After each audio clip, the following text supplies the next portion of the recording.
In this video, we will discuss question number 2 of exercise 5.1. Write first four terms of the AP when the first term and A and the common difference D are given as follow. तो इस question में हमें parts दे रखे हैं और इनमें हमें first term और कॉमन डिफरेंस दे रखा है और हमें फर्स्ट फोर टर्म्स बताने हैं. तो फर्स्ट टर्म A1 से हम डिनोट करते हैं, तो ये हमें दे रखा है 10. सेकेंड टर्म ये हम कैसे निकालेंगे? हमारे पास फॉर्मूला होता है a n is equals to a plus n minus one into D. यहाँ पर a फर्स्ट टर्म है, d यहाँ पर कॉमन डिफरेंस है और n है नंबर ऑफ टर्म्स. जो भी हमें टर्म निकालनी है उसमें से 1 माइनस कर देंगे हम. तो हमें अब सेकेंड टर्म निकालनी है, तो ये हो जाएगा 10 प्लस फर्स्ट टर्म 10 है और हमें सेकेंड टर्म निकालनी है तो 2 माइनस 1, तो ये 1 हो जाएगा. तो 1 इंटू डी, वो डी ही आएगा और डी हमें दे रखा है 10. तो सेकेंड टर्म हमारी यहां से आती है 20. इसी तरह से हम थर्ड टर्म निकालेंगे, तो थर्ड टर्म के लिए फर्स्ट टर्म तो सबके लिए सेम रहेगी, प्लस 3 माइनस 1 इंटू डी, तो वो हो जाएगा 2 इंटू डी. तो 2 इंटू डी है 10, तो ये हो जाएगा 20. 20 प्लस 10 इज इक्वल्स टू 30. इसी तरह से फोर्थ टर्म हो जाएगा 10 प्लस 3 इंटू 10, तो 10 प्लस 30 ये हो जाएगा 40. तो हमारे AP के 4 टर्म्स आ चुके हैं 10, 20, 30, 40. तो ये हमारी AP है.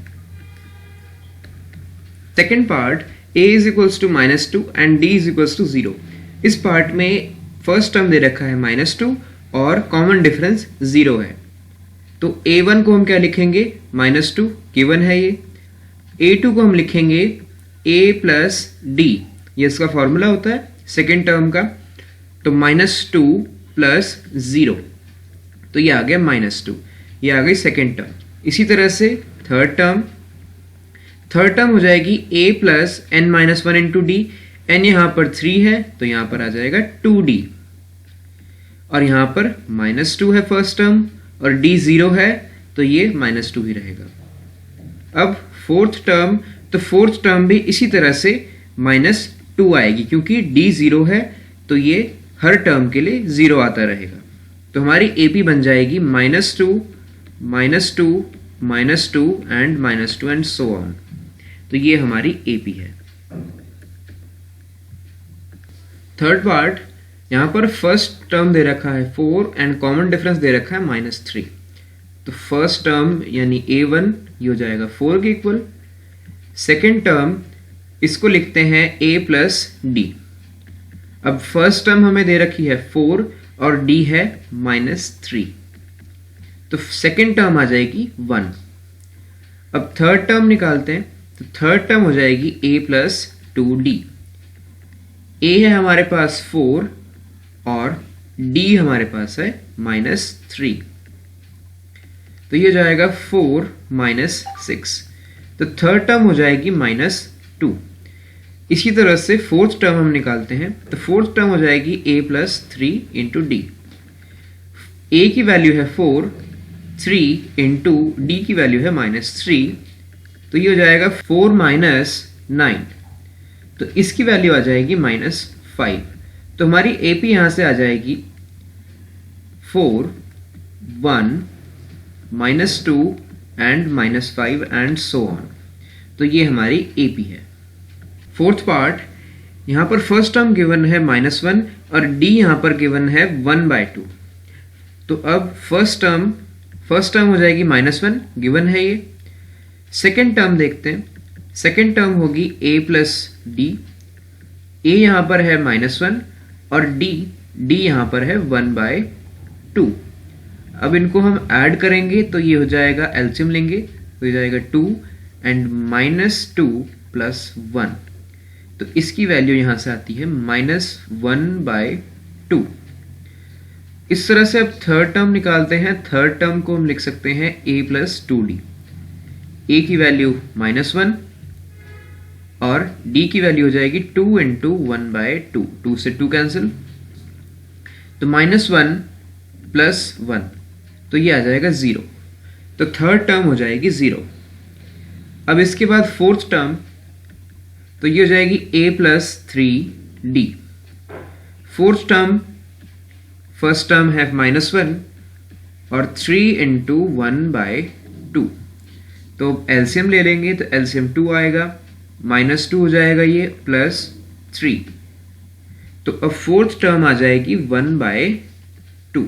तो यहां से हमारी एपी आती है -1, उसके बाद -1/2, फिर उसके बाद 0 एंड उसके बाद 1/2। तो ये हमारी एपी के फर्स्ट 4 टर्म्स हैं। फिफ्थ पार्ट, यहां पर फर्स्ट टर्म दे रखा है -1.25 एंड कॉमन डिफरेंस दे रखा है -0.25। तो फर्स्ट टर्म यहां पर गिवन है -1.25, सेकेंड टर्म यहां से निकाल लेंगे हम, a प्लस डी के इक्वल होता है ये। तो फर्स्ट टर्म की वैल्यू पता है हमें 1.25 माइनस में -0.25, इनको ऐड करेंगे तो ये हो जाएगा -1.50, इसे -1.5 भी लिख सकते हैं। अब थर्ड टर्म निकालते हैं। थर्ड टर्म के लिए हम लिखेंगे a प्लस 2d। a की वैल्यू है -1.25 और 2 इंटू डी की वैल्यू है -0.25। अब इनको हम ऐड कर देंगे, -0.25 का हम अगर डबल कर देंगे तो ये हो जाएगा 0.50। अब इनको ऐड कर देते हैं तो ये हो जाएगा -1.75। तो ये हमारी आ गई थर्ड टर्म। अब फोर्थ टर्म निकालते हैं। फोर्थ टर्म के लिए हम लिखेंगे a प्लस 3d। a की वैल्यू -1.25 प्लस 3, d की वैल्यू है 0.25 नेगेटिव में। अब इनको मल्टीप्लाई करेंगे, -1.25 माइनस इनको मल्टीप्लाई करेंगे तो ये हो जाएगा 0.75 और इनको अब प्लस कर देते हैं तो ये आ जाएगा -2। तो अब हमारी यहां से एपी आ जाती है अरिथमेटिक प्रोग्रेशन। फर्स्ट टर्म हमारी है -1.25, सेकेंड टर्म है -1.50, थर्ड टर्म है -1.75 एंड फोर्थ टर्म है -2 एंड सो ऑन। तो ये हमारी एपी है, एपी के फर्स्ट 4 टर्म्स हैं। तो इस तरह से ये क्वेश्चन कंप्लीट होता है और इसके सारे पार्ट्स कंप्लीट होते हैं। Thanks for watching.